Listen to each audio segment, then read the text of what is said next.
And we're back. Welcome to Emma Knows Money with Emma Foulkes and Erica Ramsey. Did you miss us? Did you miss us? I think they did. Yes. So during the break, Erica brought up Demi Moore, and she doesn't want us to Google her like she wants us to Google Hulk Hogan and umbrella insurance. You're going to tell us about Demi. I am, because it hasn't really been approached from an insurance standpoint. But This came up over the break. We were talking about homeowners insurance, and so one of the fallacies I run into often as an agent is that people assume that there's no risk if they are not physically present. Okay. So recently what happened with Demi Moore was she was traveling literally out of the country. I forget where, but she was outside the country, nowhere near her home. And her personal assistant threw a hella cool party, from what I understand, at her home. I don't know if it was with or without her permission. I don't know have those details. But evidently it was pretty amazing, and someone fell in the pool, and unfortunately the person passed away. So I read about that, and that was, I forget when, I think it was sometime last year. I read about that in the media, and my first thought was, she's going to get sued. And sure enough, guess what happened? Recently they announced that the family of the person who is now deceased, unfortunately, is coming after her as part of the lawsuit. So when we're talking about homeowners protection, we're talking about true protection. Like you may not physically be there. You may not actually invite a person onto your property. They can get injured on your property and then come after you for your assets. It's the most bizarre thing to me. And I see you shaking your head. Yeah, I'm just thinking. Because you're like, really? Like, oh. And they're, for negligence, it's the most bizarre thing. I've heard this happening too with contractors. If you have a contractor that comes over, and yes, they are bonded and licensed and insured, but if you come and have them cleaning out your gutters on a ladder on your house, on your roof, and they fall and break an arm or have an impairment or physical injury, you are liable. So this, again, is why insurance is a necessary evil. Well, let's get to, that was depressing. Let's get to some of these. I'm sorry, you want me to sing the song from Ghost? Yes. For Demi Moore? No. Just sing the Eddie Murphy. All right, so here's one of the questions that came in. Emma. Okay, my father passed away a year ago, and my mother's rates have skyrocketed. Forget about the rest of that part of that question, but it's some filth about the insurance companies. Is that fair? I won't touch the fair part because a lot of stuff is not fair, but I will share this with you. I actually had that happen to one of my clients where she herself was the widow.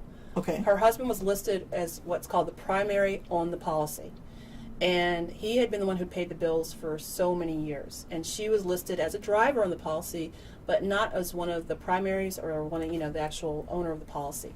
So then she came in, she shared with me the sad news, her husband was now deceased. I called, I started working on her rates skyrocketed.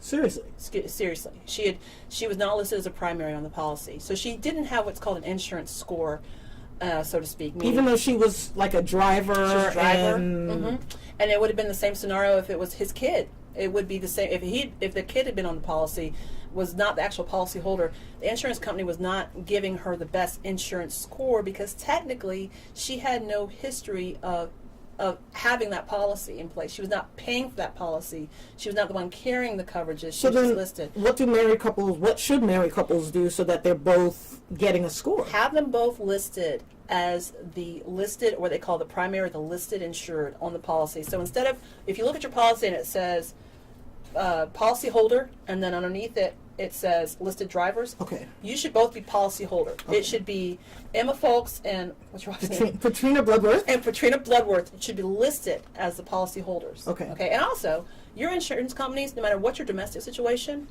they should rate you as married.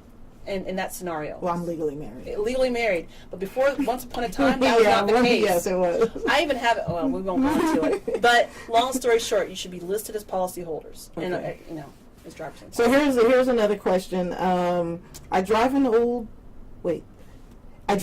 car. If I have enough cash to replace it, why do I need to have insurance? Okay. I love this question. So you have an old car, and we've already talked about Kelly Blue Book value. Right. So you're going to get into an accident, and let's say the car is totaled. I'm not so concerned about the property damage amount that's on your insurance policy. That amount can be negligible. It can be $25,000. But bodily injury, keep that limit high. Okay. Because you can't predict what's going to happen in an accident. Okay. And keep your uninsured motorist limits high. And we haven't even touched on uninsured motorists. But you're going to be an old hoopty, fine. Keep the property damage at $25,000 for yourself for uninsured motorists. But always, always, always make sure that bodily injury is nice and high. Okay, and I know you got a question because you posted something yesterday as well. Okay, so once again, people were asking about independent agents versus captive agents, and the only thing I can share with you is this, is that I have my own very personal point of view about why an independent agent is better for the consumer.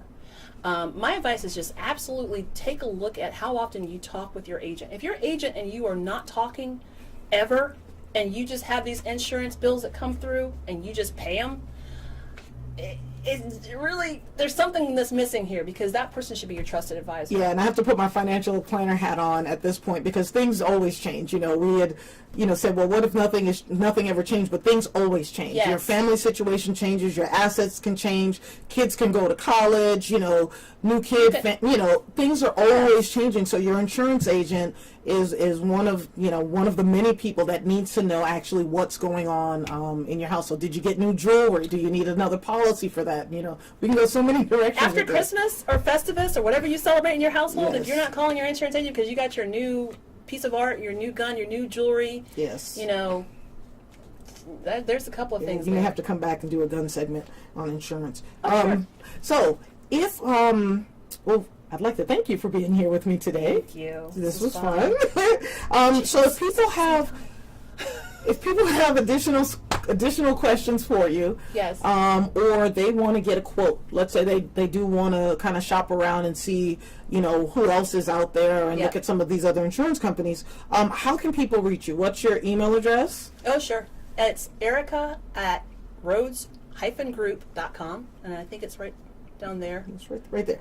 That's magical. It is, isn't it? And your phone number, how can they reach you? They can reach me on my cell. Yes, I give out my cell. Most of my fellow agents do. 404-719-3820. No, don't send me texts about, just call me about, A quote call. A quote, a quote call. Okay. I know I'm cute. No, I'm just kidding. Wow. And then social media. Are you on social media? Yes, I'm on social media.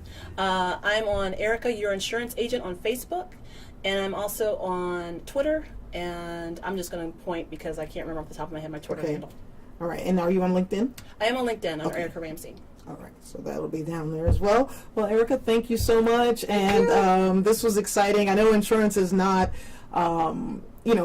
a sexy topic, but it is a necessary evil. And my thing with insurance is it's always important to know what you have before you need it. Yes, so, absolutely. This is Emma Foulkes with Emma Knows Money, and thanks again for joining us. Thank you for having me on the show.